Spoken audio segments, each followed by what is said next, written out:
అనుభవాల పాఠం కోసం నిన్ను అప్పగించాడు. దేనికి అప్పగించాడు? కొలిమికి, ఇబ్బంది కొలిమికి, శ్రమల కొలిమికి అప్పగించాడు. తెలిసే అప్పగించాడు, చూస్తానే అప్పగించాడు, ఎరిగే అప్పగించాడు. ఎందుకు ప్రభువా? వాళ్ళకి అన్ని బాధలు. నిన్ను నమ్ముకోకముందు బాధలే, నమ్మిన తర్వాత కూడా బాధలేనా ప్రభువా? ఎందుకయ్యా? వాళ్ళు ఎంత నమ్మకంగా ఉన్నారు ప్రభువా అని ఒకవేళ దూతలు అడిగితే ఏం చెబుతాడో తెలుసా? మీకు తెలీదు. ఆ అనుభవం నా కుమార్తెకి కావాలి, ఆ అనుభవం నా కుమారుడికి కావాలి. పనుందిలే, నాకు తెలుసు.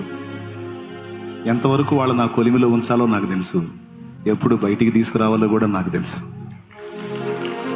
నేను మాత్రం సంతోషంగా వాళ్ళు నా బాధకు అప్పగించానా? నేను మాత్రం హృదయపూర్వకంగా బాధని, విచారాన్ని కలుగజేశానా? లేదు. తప్పనిసరి పరిస్థితుల్లో అవసరాన్ని బట్టి అప్పగించాల్సి వచ్చింది. కాల్చబడకపోతే స్వర్ణం విలువ పొందలేదు, చీల్చబడకపోతే మేఘం వర్షాన్ని ఇవ్వదు, దున్నబడకపోతే భూమి పంటనివ్వలేదు, చెక్కబడకపోతే శిల్పం కాదు, శ్రమల కొలిమిలు కాలకపోతే యేసు రూపు రాదు. నువ్వు శ్రమల కొలిమిలు కాలకపోతే యేసు రూపు రాదు. నమ్మునేస్తమా, ఇది సత్యం, వీడబోకుమా విశ్వాసం. నీ ఆశ నిరాశ కానే కాదు, వేదన ఎందుకు?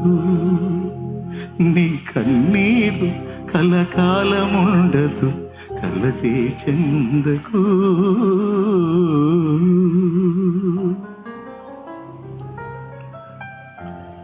ఎంతమందికి అర్థమైందండి? ఇవన్నీ ఎందుకోసం? అనుభవాల కోసం. దేవా, బాగా నలుగుతుంది మనసు, గుండె గాయమైపోతుంది, అయినా పర్వాలా. నేను బాధపడితే నొప్పిని నువ్వు భరిస్తావు దేవా, నాకు తెలుసు ఆ సంగతి. నాకు నొప్పి కాదు, నేను ఏడిస్తే నాతో పాటు ఏడుస్తావు నువ్వు. నా గుండె గాయపడితే నాకంటే ముందు నీ గుండె గాయపడేదని నాకు తెలుసు.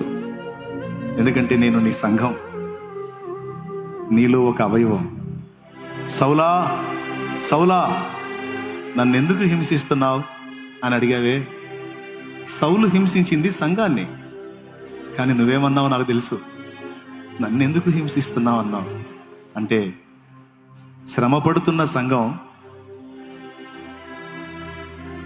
ఆ నొప్పిని తాను కాదు, నువ్వే భరిస్తున్నావు. ఈరోజు నేను పడుతున్నాను నీ సంఘంలో ఒక బిడ్డగా శ్రమ, ఈ బాధ కూడా నువ్వే భరిస్తున్నావు అని నాకు తెలుసు. నేను ఏడిస్తే నాకంటే ఎక్కువగా నువ్వు ఏడుస్తావు, నేను బాధపడితే నాకంటే ఎక్కువగా నువ్వు బాధపడతావు. నాకు అవమానం జరిగితే నువ్వు ఫీల్ అవుతావు, నాకు తెలుసుదేవా నీ మనసు. నేను పస్తులుంటే నువ్వు అల్లాడిపోతావు, నాకు తెలుసు. మరి ఇన్ని ఇరుగుండి కూడా ఎందుకు నాకు ఇది అంటే అవసరం అంటున్నావుగా, పర్వాలేదు. విడుదల ఇవ్వకపోయినా పర్వాలేదు, వీటిని సంతోషంతో సహించే శక్తిని మాత్రం ఇవ్వయ్యా అన్నాడు. హల్లెలూయా. వీటిని సంతోషంగా సహించే శక్తిని ఇవ్వయ్యా.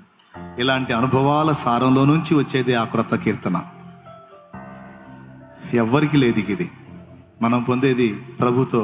ఈ అనుభవం ఎవ్వరికి లేదు. ఈ అనుభవాల సారమే రేపు గొర్రెపిల్లతో కూడా తిరుగుతూ పాడే ఆ క్రొత్త కీర్తన.